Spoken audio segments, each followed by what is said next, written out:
Is being a renter for life the new normal? You will rent forever and you'll like it. You'll own nothing and you'll like it. I see this floating around on the internet a lot. This narrative is becoming very popular recently. A lot of people have this conspiracy theory that big corporations are out to get you. There's a big plot to make homeownership completely unaffordable for the average everyday American, and I really don't think that's true. So I'm gonna push back on that idea in this video, and I wanna give you some hope for the future. Being a renter for life doesn't have to be the reality unless you want it to be. Now, before I get into the practical aspect of this, let me just first speak about the mentality. If you believe that you're going to own nothing and like it, or be a renter for life because things are too unaffordable, then you probably will be. Okay, this video is not going to be about mindset and mentality too much, but I want to touch on this real quick before I get into the real practical aspects of this. I mean, anything that you want to happen in life can happen, guys. That's just the truth. But you need to be willing to work. You need to be willing to have some determination and some future planning and be able to save and, have some foresight. You're never going to be able to own a home if this is your mentality and you just say, well, I give up. I can never afford anything because housing is just too unaffordable and I'm just going to be a renter for life. And I think that's one of the main reasons that this new narrative is becoming so popular online, because people just are starting to believe this. They're talking themselves into thinking, I can't afford anything, so I might as well just be a renter for life, and all the big corporations are taking away my future. Now, getting into the practical aspects of this, first of all, no one's taking anything away from you. If you want anything bad enough in life, including homeownership, you will make it happen, regardless of the extra work and sacrifices that you need to make in order to make it happen. The fact of the matter is, though, if prices do keep rising, and even if there is a crash in the future, you can pretty much guarantee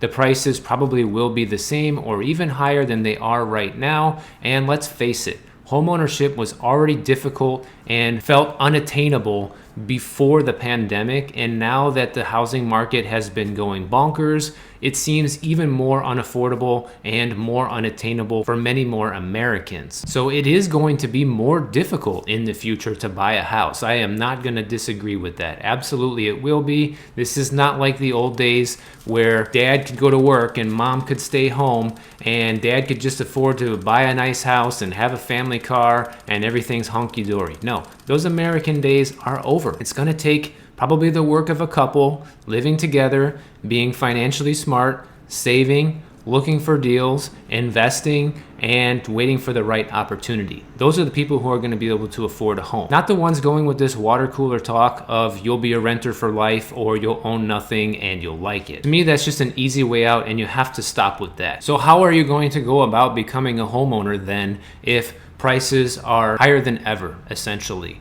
Well, it's gonna take work, and I want to give you a little bit of my own story about how things went for me, because I think this is pretty relatable to what's happening right now. So when I was a teenager, still in high school, probably like my junior year or so, the economy was doing really good. This was back in 2004 or so.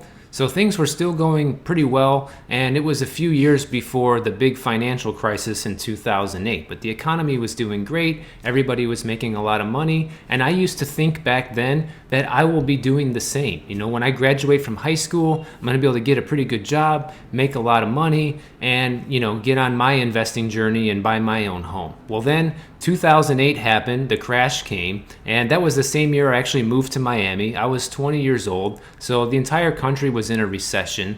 It was very difficult to get any type of good paying job back then, which is totally different from today. Today, places are begging people to come to work and literally cannot get enough help. And back then it was completely the opposite. No one was hiring, everybody was letting people go, and it was very difficult to get a job. So at 20 years old, I was feeling a lot like the people saying that you'll be a renter for life. I used to think maybe I'm gonna be a renter for life. I'm just starting my life. I'm 20 years old. I have no money to my name. It's difficult to get a good paying job. What am I gonna do? To fast track that, 14 years later, here I am, and I recently purchased this condo, but before that, I was already a homeowner. My wife and I purchased a couple of investment properties over the last few years. We have since sold one as well. That didn't just happen overnight, okay? It took a lot of planning, it took a lot of saving, it took a lot of sacrifice, and it took a lot of foresight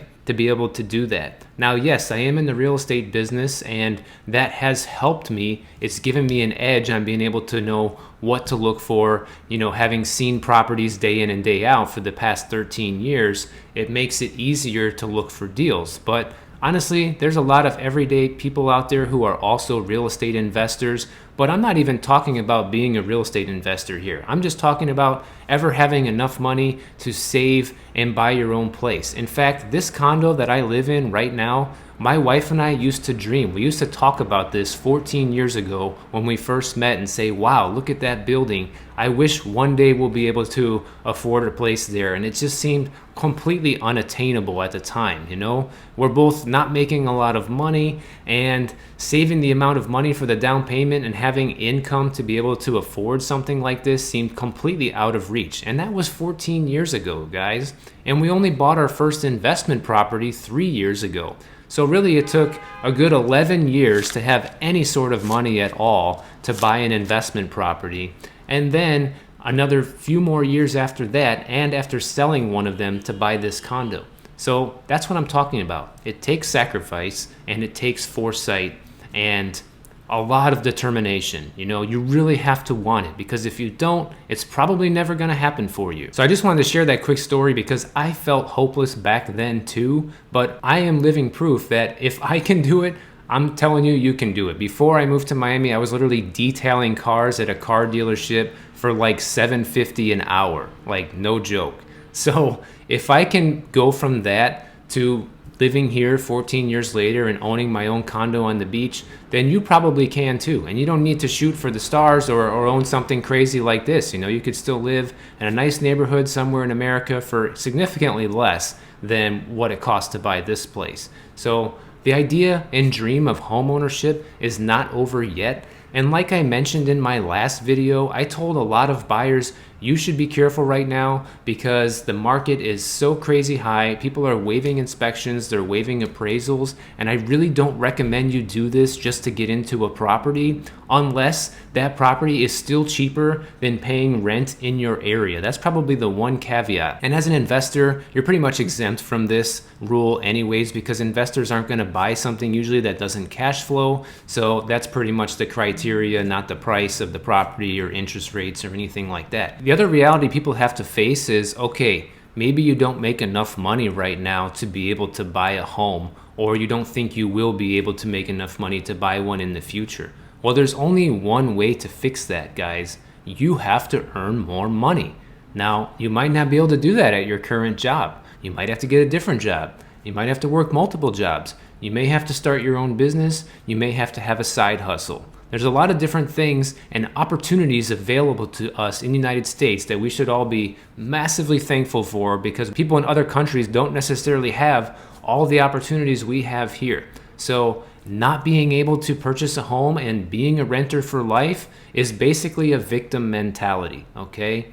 I'm telling you, anybody can do it if they want to, but most people just don't have the grit that it's gonna require in the future to purchase an expensive home, and that's why you'll end up being a renter for life. Now, one of the biggest takeaways I want you to take from this video is that none of this happened overnight for me, and it probably won't for you either.